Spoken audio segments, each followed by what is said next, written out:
여러분 반갑습니다. 어서 오십시오. 지역 밀착형 시사 토크쇼 노정열의 시시각각입니다. 오늘도 우리 지역의 핫 이슈와 현안의 핵심을 쉽고 친절하게 풀어드리겠습니다. 오늘의 주제입니다. 코로나19로 5차례나 연기됐던 등교 수업이 지난 20일 고3 학생들로부터 시작이 됐습니다. 다른 학년 학생들도 순차적으로 등교 수업을 시작할 예정인데요. 아직 코로나 사태가 종식되지 않은 상황이라서 집단 생활에 대한 우려가 큽니다. 어떻게 하면 교사와 학부모, 학생들이 각자의 위치에서 준비할 수 있을지, 코로나 이후에 대한민국 교육의 미래가 어떨지 오늘 집중 토론해 보도록 하겠습니다. 노정열의 시시각각 지금 바로 출발합니다.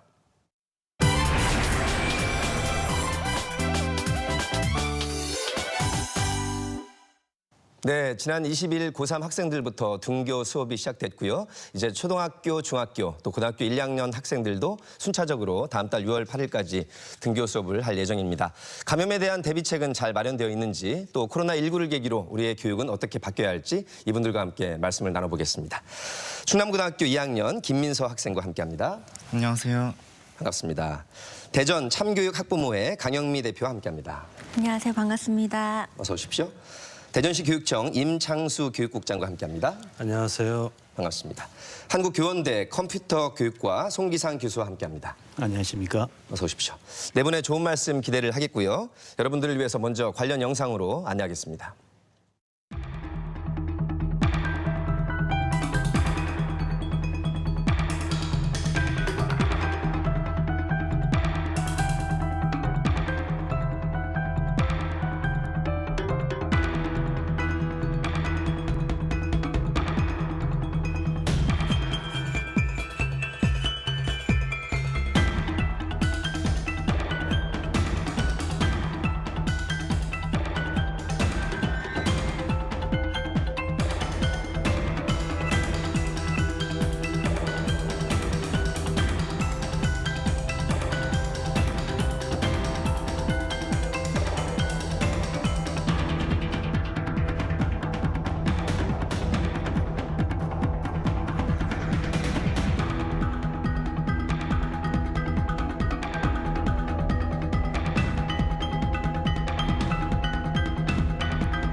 네, 화면을 보셔서 아시겠지만 정말 나름대로 열심히 방역 대책을 세운 가운데 몇 차례 연기 끝에 개학을 했는데 이게 웬일입니까? 첫날 고3 학생 가운데 확진자가 나오면서 일부 지역에서 학교가 다시 문을 닫기도 했습니다.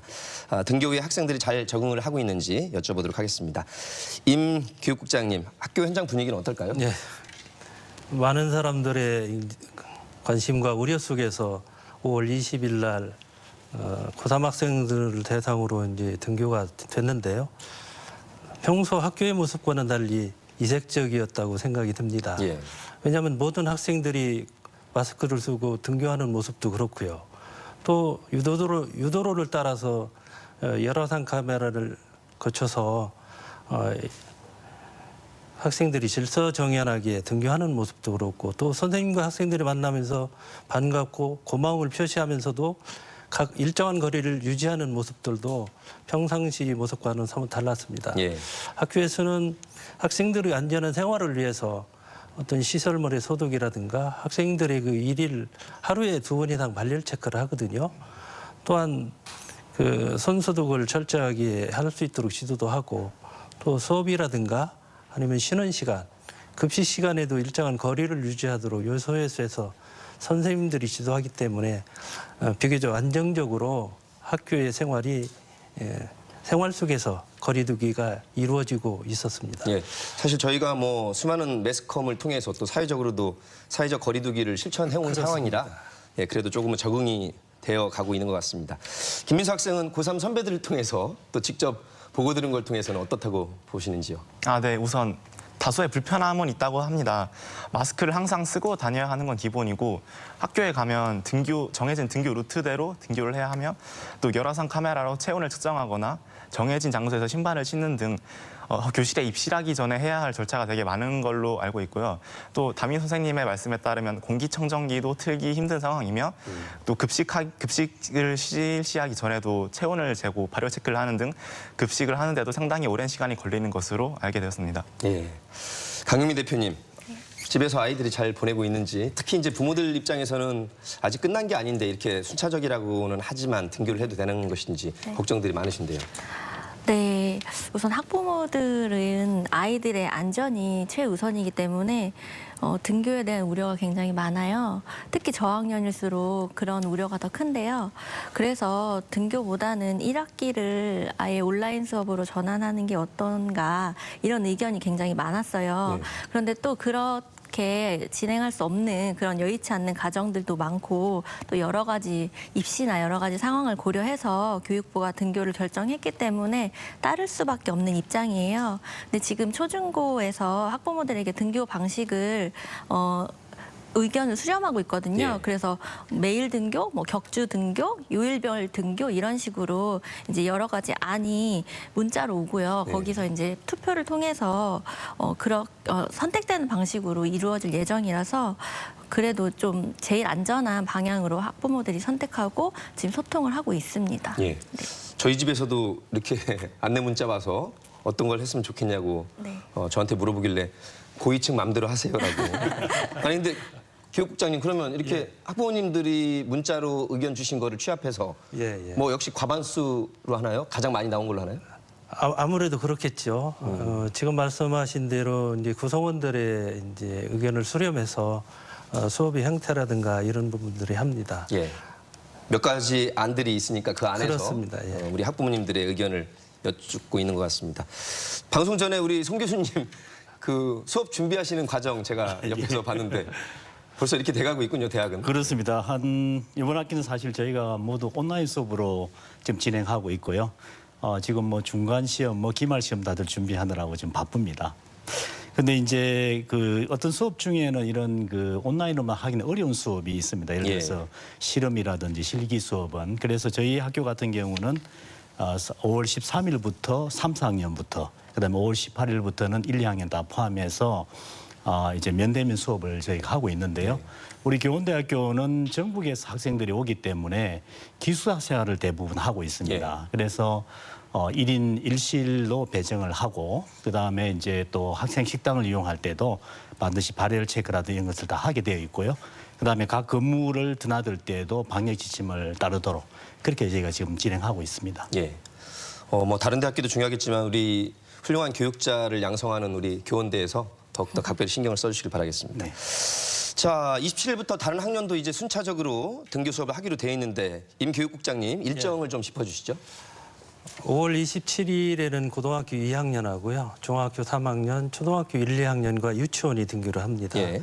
6월 3일에는 고등학교 1학년과 중학교 2학년, 초등학교 3, 4학년이 등교를 하고요. 6월 8일에는 중학교 1학년과 초등학교 5, 6학년이 등교를 합니다. 예. 역시 교육국장님 밑에 전혀 안 보시고 딱 하시는 대로 일정을 잘 짚어주셨습니다. 아마 학부모님들은 자기 아이가 어디에 속하는지를 정확히 알고 그렇습니다. 또 학생들과 이렇게 일정을 지금 달력에다가 체크를 해 놓으셨을 것 같아요. 학생들이 안전한 생활을 할 수 있도록 만반의 준비를 했다고는 합니다만 예기치 못한 사례가 벌어질 수가 있어서 그런 것에 대한 대비는 어떤지요?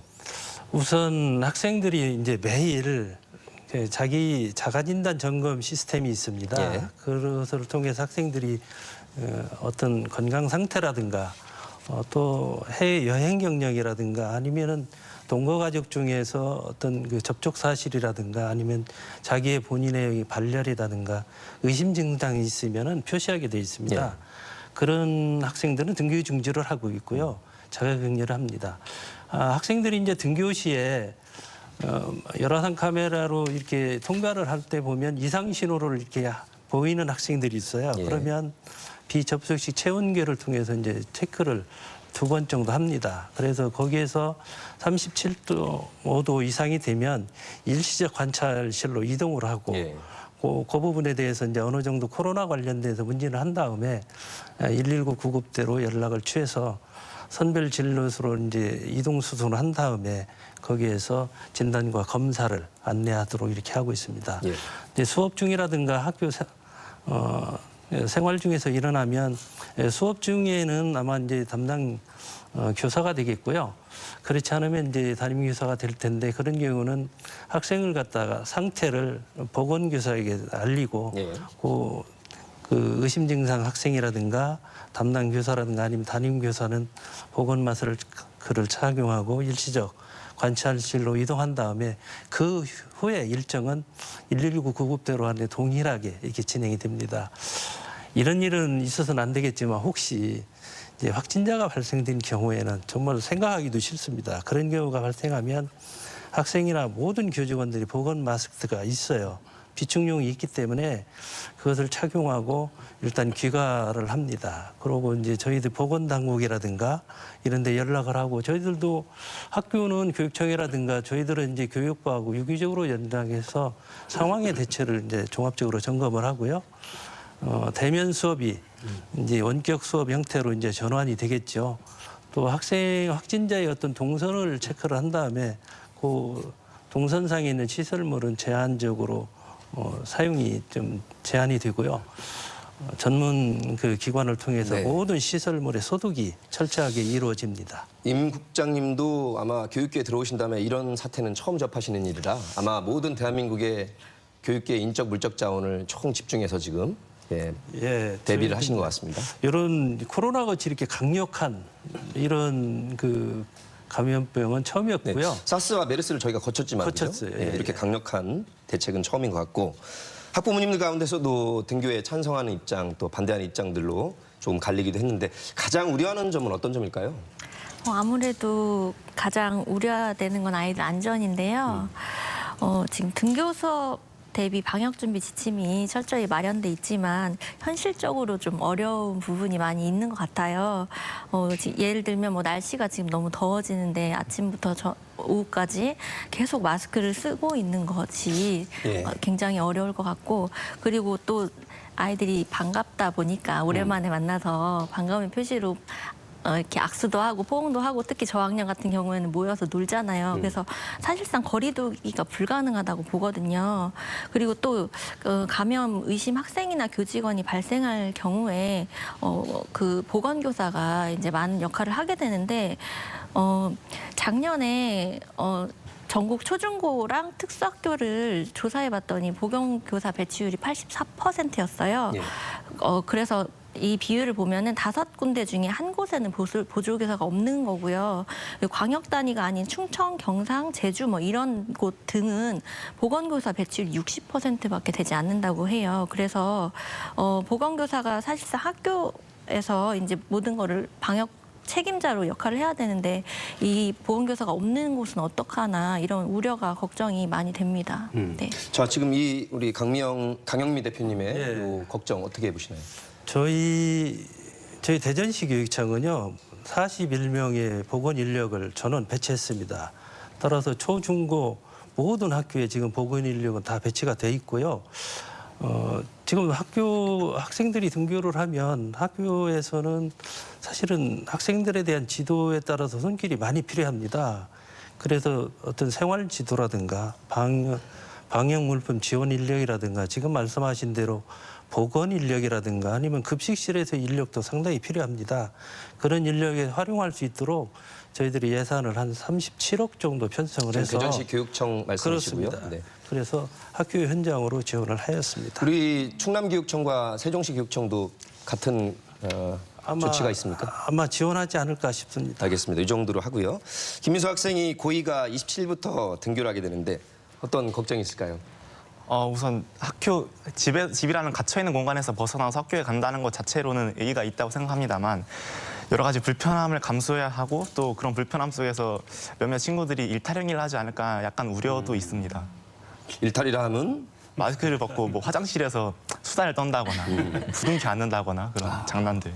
제가 걱정한 것보다는 조금 일탈의 정도가 덜한 것 같습니다. 뭐 어느 대학이나 마찬가지겠지만 전국 각지에서 모이는 곳이 대학이라는 생활 공간이다 보니까 특히 교원대에서 각지에서 오는 학생들, 특히 이제 요즘에 뭐 이태원발 확진 때문에 더 걱정도 커졌고 20대 이 젊은 피들이 맞습니다. 혈기왕성해서 이게 답답해하거든요. 그런 점을 더 강조해 주시나요? 예, 안 그래도 저희가 사실은 올 25일부터 전면적으로 모든 학년이 면대면 수업을 하려고 했는데 이번에 그 이태원 그 코로나 그것 때문에 저희가 이제 못하게 되었는데 네. 아무래도 이제 1학년들, 2학년들은 사실 1학년들 경우에는 이번에 처음 교정을 밟지 않습니까? 그래요? 그러다 보니까 뭐 그 젊은 그 활동력을 우리가 참 어떻게 하기가 참 어렵거든요. 그래서 좀 어려운 것이 이제 학생들이 모이면 또 그 선배들하고 대면식 같은 걸 또 하려고 합니다. 그러면은 그 자리가 또 그렇게 또 부드러워지려면 또 아무래도 또 다른 것들이 곁들여져야 되다 보니까 그런 것들을 저희가 좀 자제하도록 이렇게 지도를 하고 있습니다.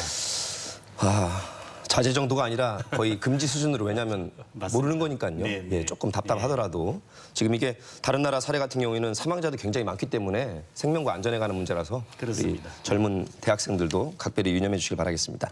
교내 확진자 발생 대책은 우리 임 국장님께서 조목조목 말씀해 주셨고요. 일단 우리나라보다 앞서 등교를 한 나라들이 있는데 어떤 상황인지, 우리가 참고할 만한 부분이 있는 것인지, 벤치마킹을 해야 되는 것인지 어떻게 파악하고 계십니까? 일단 국장님은. 싱가포르하고 프랑스라든가 이제 중국의 일부에서는 등교 계약을 했는데 걱정했던 바와 같이 이제 다수의 확진자가 발생하는 관계로 계약이 처리가 되고 예. 대만이라든가 베트남 같은 경우는 그래도 안정적으로 진행을 하고 있는 것 같습니다. 두 나라의 공통점은 그 방역 지침을 철저하게 지켰다는 거 하고요. 그 등교 개학 후에 방역 매뉴얼에 따라 지침에 따라서 학생들이 잘 지도가 이루어졌다는 부분이 특징이 있습니다. 실질적으로 거기에서 하고 있는 그 내용이나 이런 부분들은 저희들이 훨씬 많습니다. 예를 들면 뭐 거기는 1.5m 실내에서는 이상 이제 거리두기라든가, 네. 그다음에 이제 발열 체크를 한다든가, 아니면은 가급적이면 대화를 이제 하지 않는 것. 그러나 이제 대만 사례에서 조금 특징적이 있다면 등교할 때 신발 소독을 하고 이제 등교를 시킨다는 부분이 이제 있습니다. 네. 그렇지만 저희들은 그런 모든 부분을 포함해서 방역이라든가 학생들의 생활 지도에 곳곳에서 철저하게 지금 준비하고 있고 지도를 하고 있습니다. 아까 저 화면에서도 봤지만 뭐 가림막까지도 하고요. 그렇습니다. 당연히 또 마스크를 하고 거리 두기도 하고 있고 또 순차적으로도 하고, 아무튼 할 수 있는 조치들을 다 지금 해놓은 상태인데, 특히 교수님들과 교사분들이 여러 가지로 힘드실 것 같아요. 학생들 지도할 때.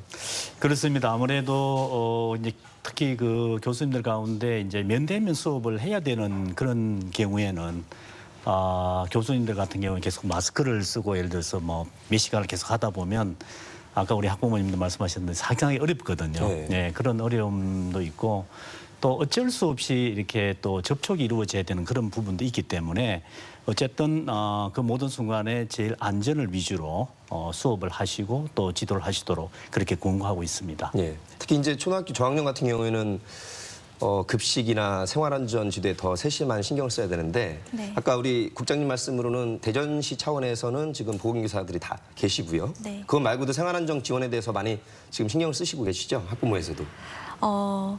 지금 학교에서 이제 설문이 왔다고 했잖아요. 예. 거기 보면 과밀 학급인 경우에는 이제 분반을 통해서 수업이 이루어진다고 해서 조금 안심이 되는 부분이 있는데, 그럼에도 불구하고 초등학생 특히 저학년의 경우에는 급식이라던가 아니면 손 세정제를 챙기는 부분, 예.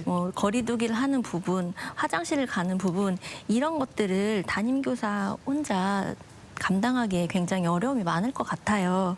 그래서 보건 전문 인력을 지금 투입하셨다고 했지만 그 이외에 뭐 돌봄 보조 인력이라던가 네. 아니면 한 교실에 교사를 한 명, 보조 교사를 한 명 더 투입해서 아이들 좀 세심하게 챙긴다던가, 방문 간호사 등의 전문가들을 학교 밖에서 학교 안으로 좀 충원했으면 하는 그런 바람이 있습니다. 자, 우리 강 대표님의 이런 의견에는 우리 국장님께서 또 첨언을 해주셔야 될 것 같습니다. 네.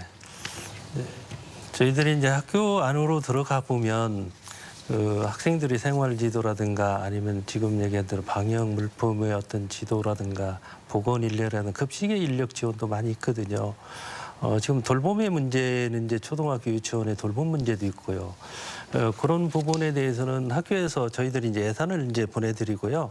학교에서는 그 필요한 그 예산을 가지고 그 형태는 여러 가지 형태로 이제 채용을 하든 아니면 뭐 자원봉사를 활용하든 그 부분을 활용하면 생활지도라든가 지금 말씀하신 그 생활에 곳곳에서 학생들의 안전에 대한 생활 속에서의 거리두기를 실천하기 위해서 여러 가지 방법으로 지원이 학교마다 상황이 다르기 때문에 적절하게 들어가지 않을까 이렇게 생각을 합니다. 지금 방송에서 나온 말씀이기 때문에 꼭 실천이 되셔야 되겠습니다. 사실 저희가 이제 학교 제도권 교육 이런 말씀도 하지만 지금 아주 뭐 사교육계인 학원의 상황도 저희가 걱정을 하는데 우리 김민수 학생이 듣거나 본 상황은 어떤가요? 네. 우선 단체로 수업하는 학원의 경우에는 학생들이나 선생님이 서로 조심하고 마스크를 쓰는 분위기가 잘 형성되어 있는데 1:1 과외 수업 같은 경우에는 좀 느슨해지고 하다 보니까 마스크를 쓰지 않고 수업하는 학원도 있더라고요. 경우에 따라. 네, 그런 점이 약간 걱정이 되긴 합니다.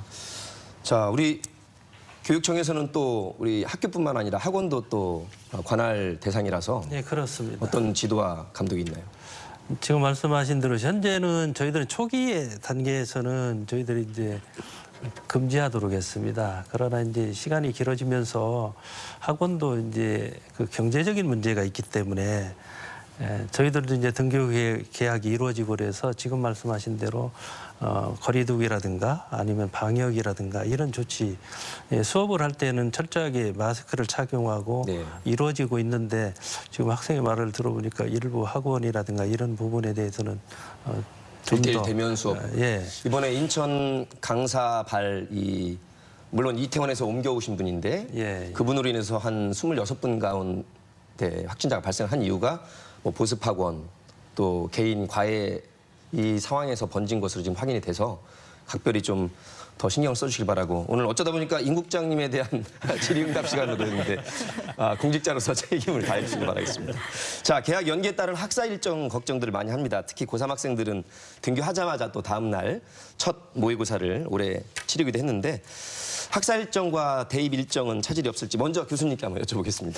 예, 저희 대학의 경우에는 학생들이 이제 그 대입의 경우에 보면은 아마 대학 그 교육협의회에서 일정을 한 좀 늦췄더라고요. 한 2주 정도 늦춰서 저희 대학 같은 경우에는 내년 1월 19 아마 20일 때 정시 면접을 하게 되는 그런 일정으로 알고 있습니다. 대학에 있어서 그다음에 이제 일반 그 수업에 있어서의 그 일정도 원래는 한 2주일 정도 늦춰졌는데 아까 말씀드린 것처럼 실험, 실기 이런 과목들 때문에 종강을 또 한 일주일 지금 늦췄고요. 그다음에 저희 그 교원대학교는 이 교사가 될 학생들이기 때문에 교육 실습을 나가게 됩니다. 그 부분이 가장 어려운 부분인 것 같습니다. 왜냐하면 우리 학생들은 가고 싶어도 또 학교 현장에서는 받아들일 수 없는 또 그런 문제들이 있고 해서 상당히 그 부분은 지금 계속 저희가 고심하고 있는 부분입니다. 그렇군요. 국장님도 한번 더 짚어주시죠. 예. 지금 등교 계약이 5번에 걸쳐서 연기가 됐기 때문에 학교에서는 그 학사 일정에 대한 고민이 많이 깊었을 겁니다. 또 일정의 전면적인 수정이 불가피한 상황이었을 거고요. 고3 학생들의 경우에는 아마 중간고사가 한 6월 말 정도, 기말고사는 7월 말에서 8월 초경에 대부분 실시하지 않을까 그렇게 생각이 됩니다. 6월 고3인 경우 6월 그 모의 수능이 6월 18일에 진행이 될 예정입니다. 그다음에 전국 연합 학력 평가가 7월 22일에 이렇게 예정이 되고 교육부에서 지난 4월에 그 대입 일정에 관련된 부분이 발표됐는데 일반적으로 한 2주 정도 연기가 되었습니다. 수시 전형에 대한 그 기준일이라든가 이런 부분이 8월 31일에서 9월 16일로 연기가 돼 있고요. 수시 모집 그 원서 접수 기간이 9월 23일에서 28일로 이렇게 연기되면서 그것을 시작으로 이제 전반적인 대입 일정들이 수년이 됐습니다. 아무래도 현재 3학년 학생들은 그 자기소개서 쓰는 기간이 좀 짧기 때문에 촉박하지 않을까. 나머지 일정은 현재 3학년 등교 수업이 되지 않았습니까? 이게 정상적으로만 된다면 크게 무리는 없이 일정이 진행될 것 같습니다. 말씀하신 대로 대학교 협의회라든가 이런 부분에서 그런 일정 부분을 한 2주 연기하는데 상당히 어려움이 있었을 텐데도 전체적인 그 지금 코로나 사태와 관련해서 같이 인식을 같이 해서 협조한 걸로 알고 있습니다. 예. 원칙은 생명과 안전이 가장 중요하고요. 그렇습니다. 우리의 생활 경제와 학력도 중요하지만 생명과 안전을 우선순위에 두고 그다음에 상황에 따라서 우리 국민들께 문자로 소통하시면서 그때그때 잘 알려주시고 우리 또 학부모와 우리 학생들은 조금 더 같이 해주시는 걸로 가면 좋을 것 같고 9월 학기제 논의가 지금 계속 이슈가 되고 있습니다. 코로나19를 계기로 OECD 가운데서 우리나라, 호주, 일본 정도만 이제 봄학기고 거의 다른 나라 회원국들은 9월 신학기제를 채택하고 있어서 이번 기회에 9월 학기제로 바꾸는 것은 어떨까 이런 의견들도 올라오고 있습니다. 가능성이 있을지 장단점이 있을 텐데 어떻게 보시는지요? 우리 송 교수님은 어떻게 보십니까?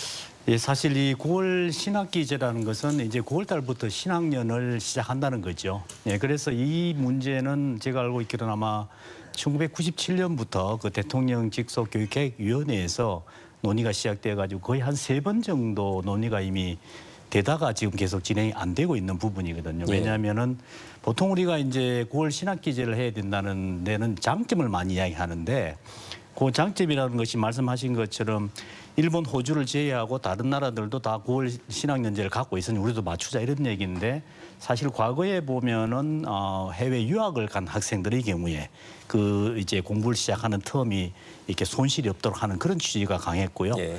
그 다음에 요즘에는 중국에서 또 우리나라로 대학을 많이 옵니다. 오는데 이 학생들도 9월 학기를 맞춰주면 또 그 학생들에게 손실이 없는 거죠. 그것은 장점인데 반대로 단점을 우리가 한번 생각을 해보면 만약에 올해 우리가 9월 신학기제를 시작한다고 할 것 같으면 이 올해 고3 학생들은 내년 3월에 입학을 해야 되고 그럼 내년 9월에는 이제 지금 고2 학생들이 내년 9월부터 들어가잖아요. 그러면은 캠퍼스가 굉장히 복잡해지겠죠. 그 내년 2021년에는 그런 문제가 또 있을 수 있고 그다음에 이 학생들의 경우에는 평생 취업을 할 때 계속 경쟁을 해야 되는 사람들이 갑자기 늘어났기 때문에 그런 문제도 있을 수 있습니다. 예. 세 번째는 이제 우리가 과연 이런 거 제도를 새로 정착할 때 드는 비용 면에서 한번 생각해 볼 때 그 2014년인가 아마 한국교육개발원에서 추산하기로는 대략 한 10조 이상의 무슨 비용이 든다고 이야기합니다. 그렇게나 많이 소요가 되는 걸로. 저도 이것을 한번 확인해 봐야 되겠는데 왜냐하면 우리가 교육 제도를 바꾼다는 것은 굉장히 어떤 위험성이 있거든요. 그 당대에 걸쳐 있는 어떤 세대는 어떤 이런 위험을 감수하고 제도를 바꾸는 거기 때문에 국민적인 어떤 그런 합의를 이끌어낸다는 것이 참 어려운 부분이라 그런 생각이 듭니다. 그렇군요. 예, 국장님 말씀도 한번 여쭙겠습니다. 가을 학기제로 이제 이동에 관련된 부분은 이제 간혹 얘기가 나왔습니다. 예. 이제 코로나 사태로 인해서 이게 자꾸 얘기가 많이 이게 되는 것 같습니다. 제가 볼 때 이제 우리 교수님께서 말씀한 여러 가지 이제 장점들이 있습니다. 예를 들면은 학기제를 동일하게 하기 때문에 유학생들의 어떤 학습 공백이 없고 또 우리 그 학교의 현장으로 본다면은 조금 봄방학이 애매한 봄방학이 좀 있거든요. 네, 짧은 봄방학. 예, 그런 봄방학이 없어지면서 이제 여름방학이 길어지면 여름방학 기간 동안에 체험학습이라든가 이게 효과적으로 활용할 수 있는 부분도 있습니다. 네. 경제적인 측면으로 본다면 어떤 에너지 절약 같은 것도 이제 생각할 수 있겠죠. 그러나 조금 우려스러운 점은 어떤 정치라든가 경제라든가 사회적인 어떤 부분도 있고요. 교육 과정의 어떤 재편성, 그다음에 학생들의 진로와 진학의 문제, 취업의 문제들이 이제 종합적으로 연결된 이런 교육 시스템이기 때문에 네. 거시적으로 이렇게 문제를 단기적으로 이렇게 해결한다면 사회적인 파장이나 혼란이 상당히 크지 않을까 이런 생각이 들고요. 이런 부분에 대해서는 상당히 오랜 기간에 걸쳐서 철저한 연구하고 사회적 합의를 거치면서 예. 추진해야 되지 않을까 하는 상황이기 때문에 저는 단기적으로 이렇게 실시한다는 얘기는 조금 어렵지 않나 이렇게 수십 생각합니다. 년간 쌓인 이 그렇습니다. 신학기 3월달 체제이기 때문에 그렇습니다. 여러 가지 여파가 클 것으로 사실 이제 코로나19가 아니면 이렇게 수면으로까지 이슈가 안 됐을 텐데 그렇습니다. 저희가 일단은 올려놓고 따져보고는 있는 것 같습니다. 학부모님 입장에서는 어떠세요?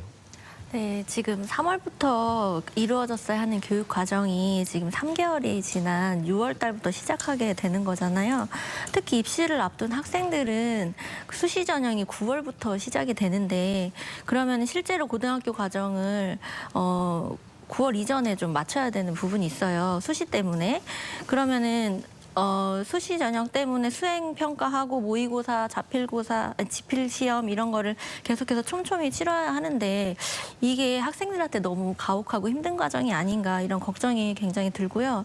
또 특히 재수생과의 격차 문제가 좀 불만이 공정성에 대한 불만이 불거져 나올 거라고 예상이 돼요. 그리고 또 고3이 아닌 다른 학생들도 3개월간 온라인 수업을 들었지만 제대로 사실 교육을 받았다고 보기는 어렵기 때문에 학부모 입장에서는 이제 1학기 수업을 제대로 못 들었으니까 이번 연도까지는 2학기 때까지는 1학기 공부를 천천히 한다고 생각하고 내년 2학기에 1학기에 2학기 공부를 하면서 좀 가을 학기제를 도입하는 것도 괜찮은 방법이라고 생각하는데 다만 앞에서 말씀하신 것처럼 여러 가지 사회 시스템이 급격하게 변화되는 부분, 사회적 비용이 드는 부분 이런 부분이 있어서 전문가들도 굉장히 의견이 엇갈리고 있는 상황이잖아요. 예. 그래서 공론화를 통해서 장기적으로 좀 신중하게 방안을 마련하는 논의가 필요할 것 같습니다. 예. 어떤 제도를 또 시행할 때 유예 기간을 두기도 하고 계도 기간을 두기도 하지 않습니까? 특히 이런 경우에는 아마 연도를 크게 보고 아마 로드맵을 또 짜야 될 것 같습니다. 김민수 학생은 어떠세요? 이 9월 신학기제라든가 지금의 이제 학사 일정에 대한 느낌. 네, 우선 배우는 학생 입장에서 이야기를 하자면 당연히 9월 학기제를 도입했으면 하는 바람이 있죠. 왜냐하면 지금 1학기 수업을 흐지부지 넘어가는 데 있어서 저희 학교 같은 경우는 원래 1학기 만에 한 탐구 과목을 집중 이수해서 진도를 다 나가는 식의 계획을 세웠었는데 이번에 1학기가 이렇게 흐지부지 끝나버린다면 그 탐구 과목 하나를 제대로 학교에서 배우지 못하고 놓쳐버리는 경우가 있을 수도 있다고 생각합니다. 그렇기 때문에 학생들 입장에서는 아무리 사회적 비용이 들고 이렇더라도 우리들을 조금 더 배려해주는 마음에서 9월 학기제를 시행해줬으면 한다 이런 바람 좀 있습니다. 그렇군요. 예. 저희가 이제 방송으로 우리 학생들 의견까지 들어봤습니다. 어차피 이제 앞으로의 시대가 우리나라가 또 온라인 교육 강국이기도 한데 순차등교가 시작되더라도 지금 원격 수업은 병행을 해야 되는 입장입니다.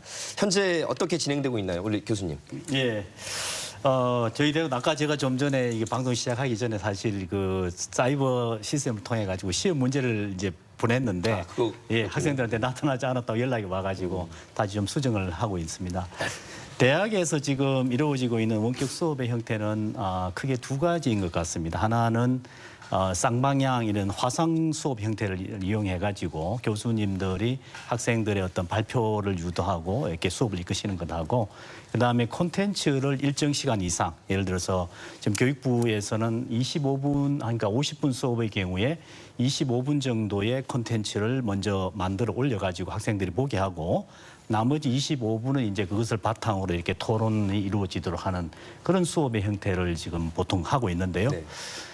저희가 처음 이것을 시작할 때는 좀 상당히 걱정을 했습니다. 왜냐하면 교수님들 중에는 또 컴퓨터를 가지고 이런 수업을 하시는데 익숙지 않은 분들이 많이 계실 수도 있기 때문에 그런데 재미있는 것은 이 실시간 화상 수업을 하다 보니까 콘텐츠를 이용하는 수업을 많이 대체를 할 수 있는 거예요. 그러다 보니까 교수님들도 굉장히 많이 만족하고 계시고 또 우리 학생들은 뭐 안전 때문에 그런지는 몰라도 원격 수업으로 계속 가자는 의견들이 굉장히 높습니다. 장점을 보자면 사실 이렇게 이동 시간을 줄이고 그죠? 그렇습니다. 예, 재택근무의 장점이라면 재택학습의 또 장점도 있을 텐데. 네. 그러니까 송 교수님이 컴퓨터 교육과 네, 그렇습니다. 교수님이라서 네. 우리나라 IT 강국이란 것은 아마 전 세계가 지금 인정하는 바라서 조금 기반은 유리한 점이 있는 것 같습니다. 초등학교 학생들이 지금 EBS 방송 콘텐츠로 네. 수업 듣고 있는데 그래도 선생님하고 이렇게 현장에서 주고받아야 더 집중력이 있을 것 같은데 어떤 걱정이 있을까요? 네, 초등학생 같은 경우에는 TV로 전국에 있는 학생들이 똑같이 이제 수업을 받고 있는데요. 말씀하신 대로 이게 쌍방의 교육이 아니라 그냥 TV를 시청하는 일방적인 교육을 받고 있기 때문에 사실상 집중력이 떨어지게 마련이고, 그리고 아무래도 집이 좀 더 편안한 공간이다 보니까 누워서 보다 보면 잠이 들기도 하고 돌아다니기도 하고 정말 실효성이 많이 떨어지는 건 사실이에요. 그리고 또 중고등학생들한테 물어봤더니 예. 온라인 강의를 듣는데 하루 중에 자기가 편한 시간에 12시 안에만 이렇게 수업을 들으면 출석 체크가 인정이 된다고 하더라고요. 예. 그런데 또 그 학생들도 이렇게 틀어놓고 아무래도 쌍방이 아니다 보니 다른 행동을 하기도 한다고 고백을 일방적인 행동을 할 수가 있습니다.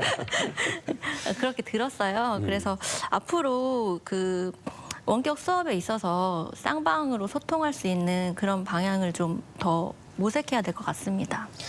근데 딱 생각해봐도 실시간으로 이렇게 모든 학생들 다 칸칸에 올려서 할 수는 있을 텐데 네. 그러면 그것도 또 감시 내지는 너무 체크하는 것 같기도 하고 또 너무 풀어주면 또 너무 쉽게 공부가 아니라 정말 뭐 TV나 컴퓨터 화면 보면서 노는 것 같기도 하고 저도 생각이 여러 가지가 나는데 우리 학생들은 어떠세요? 원격 수업에 대한 입장. 솔직히 원격 수업을 하면은 학교에서 수업을 듣는 거랑은 느낌이 다르거든요. 네. 그냥 자기가 원하는 시간에 원하는 때 원하는 수업을 들을 수 있다 보니까 이게 좀 누군가 나를 규제해주지 않으니까 좀 풀어지게 되는 건 확실히 있는 것 같아요. 좀 생활 태도도 그냥 학교에서 할 때보다 훨씬 더 나태해지는 것도 있는 것 같고요.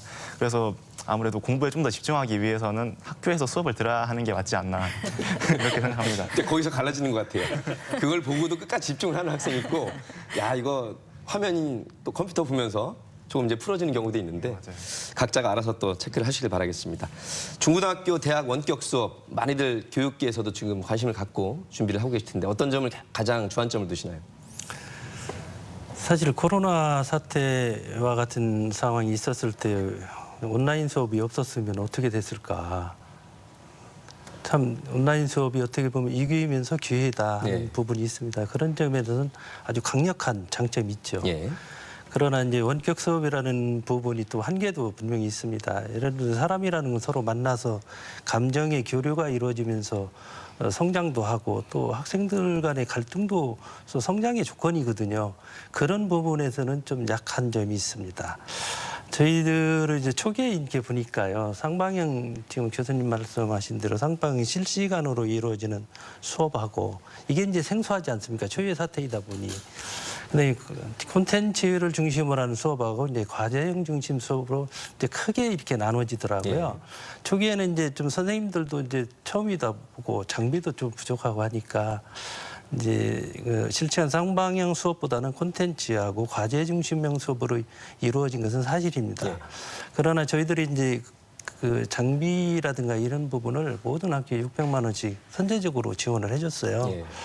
또 학교 선생님들도 어떤 수업의 모델이 필요하다 이런 생각이 들어서 선생님들 중에 이제 희망을 하거나 아니면 이런 분야에서 좀 뛰어난 능력을 가지고 있고 관심을 가진 분들이 있습니다. 이런 분들 한 130명으로 구성해서 초중고 선생님들이 그 원격 수업 지원단을 형성해서요. 그분들이 실제 수업을 진행하는 그 자체 개발해서 대전형 수업 동영상을 758편을 저희들이 제작해서 지원해 줬습니다. 때에 따라서 이제 선생님들께서는 그 부분을 실제 그냥 사용해도 됐고요. 또 그런 부분에서 보면 어떤 수업의 질의 향상이라든가 아니면 수업량이 적절량의 문제도 있거든요. 예. 그런 부분을 조절하는 데 저희들이 많은 도움이 되었습니다. 이제 원격 수업이 지금은 이제 처음에는 이제 EBS라든가 어떤 컨텐츠를 많이 가지고 이렇게 자르거나 이제 좀 용량의 문제 이런 문제도 있었지만 지금은 선생님들께서 이제 좀 해보면 조금의 기능이거든요. 예. 그러니까 이제 콘텐츠를 자체 개발해서 활용을 하고 있습니다. 예, 그렇기 때문에 제가 한 15학교 정도는 다녀본 것 같습니다. 그 다녀본 학교들 중에서는 제가 실제 이렇게 봐도 어떤 기관이라고 얘기하지만 우리나라에서 대표적인 어떤 교육방송 기관이나 이런 부분에서 제작해서 제공하는 것보다도 오히려 학생들이 더 선호하고 제가 봐도 정말 현실적으로 이해가 되는 같은 그런 느낌을 많이 받았습니다. 사실 우리 그전에도 방송통신대학교가 뭐 인강의 형태로 하고 또 시험은 직접 가서 보고 아마 병행을 하면서 그 포트폴리오를 잘 구성해서 그죠? 예.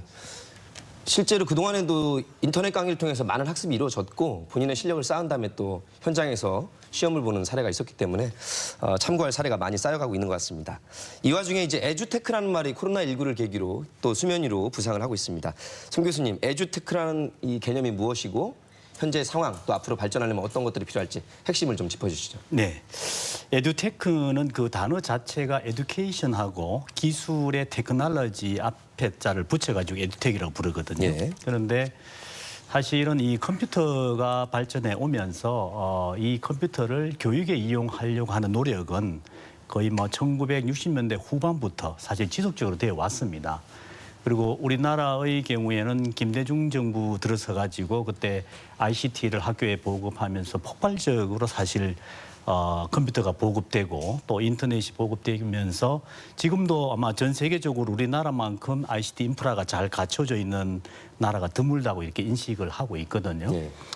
그런데 이제 요즘에 그 에듀텍이라고 부르는 건 조금 특징이 있는 것이 요즘에는 이제 뭐 빅데이터라든지 그다음에 인공지능이라든지 그다음에 그 가상현실이라든지 증강현실 같은 AR이라든지 VR 같은 이 첨단 기술을 이 교육에 이용하려고 하는 그런 네. 산업을 이제 우리가 에듀테크라고 총칭하고요. 과거에 우리 EBS 방식은 이제 주로 이러닝이라고 이렇게 이야기를 합니다.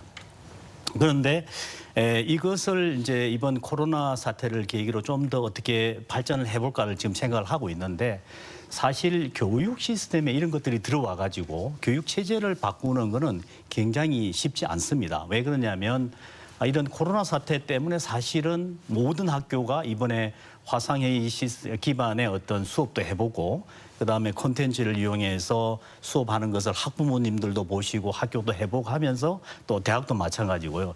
이 인식 전환이 굉장히 빨리 일어났거든요. 예. 그런데 이 지금 우리가 개발하고 있는 에듀테크 예를 들어서 머신러닝을 이용해서 할 때는 사실 이것들이 이런 수업에 적합하게 개발되려면 많은 투자가 일어나야 되는 거죠. 예. 그래서 우리나라 같은 경우에는 제도적 측면을 볼 때 이제 교육부가 있고 그다음에 교육학술정보원, 캐리스가 있고 그다음에 17개 시도교육청이 이렇게 힘을 합쳐가지고 이런 시스템들을 개발하고 있습니다. 예를 들면 나이스라든지 사이버 가정학습 시스템이 다 그렇게 개발되어 있거든요. 그런데 이것의 참 좋은 점은 뭐냐면 힘을 합쳐 개발해가지고 동시에 보급은 잘 할 수 있는데 문제는 새로운 기술들을 거기에 덧붙이는 것이 쉽지가 않습니다. 예. 그래서 그런 측면에서 보면 영국 같은 데서는 어떻게 하냐면 학교에다가 어떤 새로운 이런 기술들을 채택해가지고 쓸 수 있는 바우처를 주는 거죠. 그러면은 선생님들이 볼 때 자기의 수업에 가장 좋은 컨텐츠가 뭔지를 또 시스템이 뭔지를 쓰게 되면 예. 그것을 이제 그 바우처를 지급을 하면 좋은 점은 뭐냐면 기업의 경우에는 계속해서 새로운 기술을 이용한 이런 에듀텍을 발전시킬 수 있다는 겁니다. 그렇기 때문에 그 지금 영국 같은 데는 거의 런던만 해도 에듀텍 기업이 뭐 한 1000여 개가 있다고 그러거든요. 그래서 우리나라도 이런 에듀텍을 발전시키기 위해서는 좀 더 기업이 참여할 수 있는 어떤 그런 체제로 제도를 바꾸어 나가는 것이 필요하지 않나 생각이 듭니다. 정말로 에듀텍이라는 이 개념으로 산학연의 새로운 그렇습니다. 모델들이 더 정착이 돼야 될 것 같고 우리 지역에 뭐 대덕 연구단지가 있기 때문에 우리 대전시 교육청에서도 조금 더 신경을 써주시길 바라겠습니다. 이런 말씀 들을 때 어때요? 우리 김민수 학생 에듀텍의 시대가 왔고 더 개발할 게 많다. 저는 이제 고등학교 2학년이고 이제 곧 대학교를 가다 보니까 에듀텍 이런 거는 그렇게 막 와닿지는 않지만 그래도 일단 과학기술이 발전하면서 교육과 같이 우리의 미래 세대가 좀 더 좋은 교육을 받을 수 있다면 저는 뭐 바람직하다 생각합니다. 예. 학부모들의 생각은 어떠실까요? 네, 우리나라에서 에듀테크라는 그런 단어가 최근에 등장한 게 아니고 2000년도 초반부터 이제 스마트 교육에 대한 정부 전략이 수립되면서 공교육 분야에도 다양한 에듀텍 사업 모델이 시도가 됐었는데요. 네.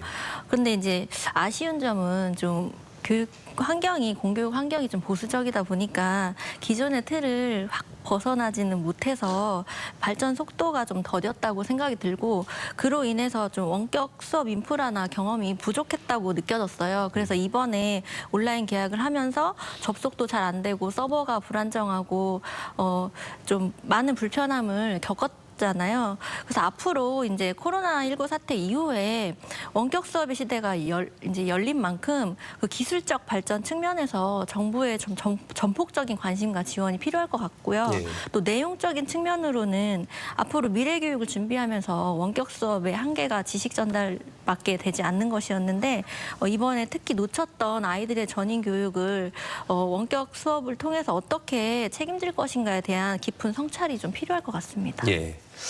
자, 코로나19로 다시 공교육이란 무엇인가, 학교, 스쿨이 무엇인지 다시금 생각하게 됐습니다. 이게 근대 공교육제도 시행된 지도 200여 년이 넘는다고 하는데 교과서로 공부하고 학교에 와서 시험 보고 체육활동하고 이런 식의 의미가 이 코로나19 이후에 어떻게 바뀌게 될지 여러 가지 생각들이 나오고 있습니다. 우리 국장님은 어떻게 보시나요? 저희도 이제 그 부분을 상상에 이제 좀 길로 가야 되는 것 같습니다. 아무래도 이제 그 코로나19 사태와 같은 그 어떤 감염병이라든가 이런 부분이 주기적으로 이제 발생할 확률이 상당히 농후하고요. 또 전 세계적으로 이제 네트워크 환경이 촘촘히 깔려 있기 때문에 비대면 교육이 더욱더 활성화되리라고 생각을 합니다. 지금 우리 학부모님께서 말씀하셨듯이 이제 기술을 이용해서 우리가 교육의 효과를 이렇게 극대화할 수 있는 방법은 많이 있겠는데 이제 교육의 환경도 저희들이 조금은 좀 담아야 되지 않을까, 변화돼야 되지 않을까 하는 생각이 듭니다. 예를 들면 그동안에는 우리들이 어떤 효율성을 상당히 강조했다면 예. 이제 사람들의 어떤 필요와 욕구를 갖다가 인지하는 공감 능력이라든가 어떤 집단 지성을 갖다 이끌어낼 수 있는 어떤 의사소통 능력, 새로운 시각으로 문제를 해결할 수 있는 창의적인 문제 해결 능력 등이 더욱더 강조되는 그런 교육의 변화가 필요하지 않나 하는 생각이 들고요. 예. 효율성이라든가 이런 부분에 대해서 기술을 교육에 접목해서 극대화시키는 부분은 이 시대적인 흐름 같습니다. 그래서 이런 부분에 대해서 우리나라도 상당히 강점이 있기 때문에 이런 부분대로 우리가 이제 강점을 살려서 교수님께서 말씀하신 대로 지금은 교육이 교육으로 끝나는 게 아니고 정치와 경제와 그 산업과도 다 연결되기 때문에 융합하는 그 교육이 앞으로 더 활성화돼서 우리 대한민국의 그 교육이 한층 더 나아가는 쪽으로 저희들도 고민을 하겠습니다. 예. 정 교수님. 네. 이 코로나19 이후에 공교육에 대한 개념들 앞으로의 또 변화 어떻게 보시나요? 그렇죠. 지금 이제 말씀하신 것처럼 이 기술을 교육에 이용하는 그런 체제는 이제는 상당히 그 과속화되는 어떤 그런 추세에 들어갈 것 같습니다. 그랬을 때 이제 우리가 좀 생각해 봐야 될 것이 그럼 교사의 역할은 뭐고 학생들의 역할은 무엇인가 그리고 우리가 교육에서 무엇을 기대해야 될 것인가 이런 측면에 좀 생각해 볼 필요가 있는데요. 우리 교사의 역할이라고 생각해 보면 과거에는 이제 선생님들이 주로 어떤 인지주의적 즉 어떤 지식 위주의 교육을 굉장히 많이 강조를 하는 추세였습니다. 그런데 이제 이런 기술들이 들어오게 되면 가령 인공지능을 이용한 어떤 개인 맞춤형 어떤 학습 시스템이 우리가 공교육에 들어온다 할 것 같으면 학생들은 국어, 영어, 수학 이런 것은 사실 그 시스템하고 배우면 되거든요. 그러면 선생님들의 역할은 무엇인가를 생각해 보면 우리 학생들은 사실 이런 시대에는 이제는 어떤 개별적인 어떤 지식들이 아니라 그 지식을 활용해서 무언가를 만들어낼 수 있는 역량이 중요해집니다. 그러니까 이 문제를 해결할 수 있는 이런 역량이라는 것은 아까 우리 국장님 말씀하신 것처럼 다양한 어떤 능력이 필요한데 예를 들어서 어떤 문제를 이해하는 능력, 그다음에 그 문제를 해결하기 위해서 필요한 지식을 가져와야 되고 또 다른 사람들과 협력할 수 있는 이런 능력, 또 창의성 이런 것들이 다 필요하거든요. 그런 것을 지도할 수 있는 것은 누가 해줘야 되느냐? 선생님들이 해주셔야 된다는 거죠. 네. 두 번째로는 뭐냐면 지금 온라인 수업을 해도 우리가 학생들이 다 그 지식을 습득할 수 있지 않느냐 생각할 수 있지만 사실 우리의 그 인성이라는 것은 결국 이 사회적인 어떤 조직 내에서 모여서 같이 활동하면서 다른 학생들을 수용하고 또 다른 학생들과 어떤 상호작용을 하면서 키워지는 부분이 많기 네. 때문에 앞으로 학교의 역할은 그런 쪽으로 더 집중이 돼야 될 필요가 있겠다. 그다음에 학생들의 경우에는 우리가 과거에 보면은 어떤 지식을 받아들이는 좀 수동적인 입장에서 우리나라 교육이 집중돼 있었습니다. 예. 그런데 이제는 그런 역량 중심의 교육을 갈 때는 이 학생들이 오히려 주도적으로 무언가를 만들고 또 배우고 하는 그런 어떤 역할, 예. 주체적인 역할을 가야 되고요. 그다음에 수업의 방법에 있어서도 이렇게 30-40명을 모아가지고 사실 그 어떤 좋은 효과를 내기보다는 이런 에듀텍을 이용한 그런 개별 맞춤형 어떤 시스템이 보급된다면 학생들은 어떤 지식적인 내용 그런 시스템과 배우고 그다음에 선생님과 함께 어떤 이런 어떤 생산물을 구체적으로 만들어보는 그런 어떤 교육이 이루어지는 체제로 아마 예. 발전해야 되지 않을까 생각하고 있습니다. 정말 이 위기를 기회로 삼아서 새로운 교육의 패러다임이 이제 정착이 될 것 같습니다. 이 과정에서 조금 힘든 점도 있겠지만 앞으로 이 감염 사태를 겪고 난 다음에는 가야 할 길인 것 같고요. 이제 최종 마무리 말씀 삼아서 포스트 코로나 이후의 교육은 어때야 될지 또 이 제2 감염병 사태가 올 수도 있기 때문에 어떤 준비가 필요할지 각자 이 주안점을 두시고 오늘 하고 싶었던 말씀을 꼭 담아서 해주시길 바라겠습니다. 우리 김민수 학생. 네, 우선은 제가 느끼기에 오랫동안 학교를 안 가다 보니까 되게 좀 외롭다, 심심하다 이런 생각이 좀 들긴 했더라고요. 그런 점에서 학교는 일단 기본적으로 뭐 공부 이런 것도 중요하지만 친구들과 만나는 사회 집단이고 또 같이 소통을 통해서 인간관계를 형성해 나가는 아주 중요한 공간이라 생각합니다. 또 그뿐만 아니라 또 동기부여의 장소로서도 학교가 되게 중요하다고 생각하는데 옆에 친구가 공부를 하고 있으면 나도 같이 공부해야겠다. 우리 같이 공부하자 이렇게 열심히 일기투합도 하고 그러면서 또 의정도 다지는 아주 청소년기에 중요한 장소라고 생각하기 때문에 뭐 나중에 에듀테크로 뭐 교육 환경이 어떻게 바뀌든 뭐 포스트 코로나로 교육 환경이 어떻게 바뀌든 학교라는 공간은 저는 지금 이대로 유지하는 것도 나쁘지 않다고 생각합니다. 예, 그렇군요. 예. 저 고등학교 때 모습을 보는 것 같아요. 네, 우리 강 대표님. 네, 저는 이런 초유의 사태를 겪으면서 좀 아쉬웠던 부분이 있었어요. 과연 아이들의 안전보다 입시와 수업 일수가 중요한가 그런 좀 섭섭한 마음이 들었거든요. 학부모 입장에서. 그래서 과연 이 재난 상황에서 공교육 본연의 역할을 제대로 수행했는가를 판단했을 때 그것보다 그 지식 전달에 더 치중했다는 느낌이 들었어요. 그래서 앞으로 이런 재난 상황이 계속 발생할 때 단 하나의 아이도 소외되지 않고 모두가 평등한 교육을 전제로 해서 모든 아이들이 당연히 누려야 될 그런 보편적 복지를 더 신경 써야 될 것 같다. 우리 공교육이. 예. 그런 생각이 들었고요. 그리고 감염병 사태가 앞으로 또 지속될 텐데 장기적인 대책을 꼭 마련해야 된다고 생각해요. 기존의 틀을 과감히 깨고요. 수업 일수나 수업 시수, 수능 일정 이런 것들이 지금 재난 상황에서 하나도 기존의 틀에서 벗어나지 않고 거기에 끼워 맞추려는 그런 모습에서 벗어나서 앞으로는 국가 재난 시에 학사 일정이나 입시를 좀 융통성 있게 적용할 수 있는 국가 재난법이라던가 특별법을 교육법보다 상위법으로 제정하는 방안이 필요하다고 생각합니다. 그래서 무엇보다 학생들의 건강과 방역을 최우선으로 두고 구에 맞춰서 법과 제도를 바꿔야 할 시기인 것 같습니다. 고맙습니다. 송 교수님. 예. 사실 제가 뭐 어떻게 하다 보니까 에듀테크 중심으로 말씀을 나누게 되는데요. 우리가 이런 기술들이 나타나면 늘 이걸 교육에 적용해야지 하는 어떤 기술 중심적인 접근이 가능할 수도 있고 또 그것보다는 사람이 어떻게 학습하는 존재로 되어 있는지에 대한 이해를 바탕으로 한 사람 중심 접근법이 있습니다. 그런데 이번에 이런 우리가 코로나 그 사태를 보면서 그래도 우리가 참 우리나라의 그 갖추어진 ICT 기반을 이용해서 비교적 저는 잘 학교 교육이 적응을 하고 있다고 생각을 합니다. 그렇지만 우리가 초점을 줘야 될 것은 이런 기술은 결국 사람을 위해 있는 것이다. 그런 측면에서 보면 앞으로 이런 재난이 계속 나타날 때 어떻게 하면 이런 기술을 잘 활용할 준비를 하되 그러나 우리 김민수 학생도 그렇고 우리 학부모님 대표도 그렇고 말씀하신 것처럼 이 학교라는 공간 속에서 이루어지는 그 무언의 교육 그런 쪽을 절대로 놓치지 않는 그런 준비를 할 필요가 있다고 생각이 듭니다. 고맙습니다. 임 국장님. 네. 다들 좋은 말씀을 하셔서 제가 할 말이 많이 줄어들었어요. 지금 코로나 사태로 인해서 이제 학교 현장에서 여러 가지 많은 상황들이 발생했거든요. 이제 방역이라든가 아니면 온라인 수업이라든가 지금 말씀하신 대로 학생들이 정서적인 문제에 대한 부분을 우리가 어떻게 해결할 건가 하는 그런 부분에 대한 고민이 많이 깊어졌습니다.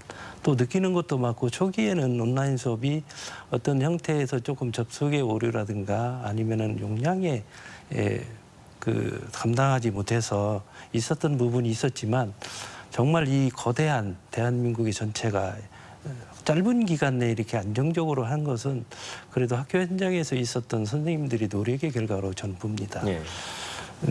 동일한 교과 선생님들끼리 협업이 정말로 많이 이루어졌고요.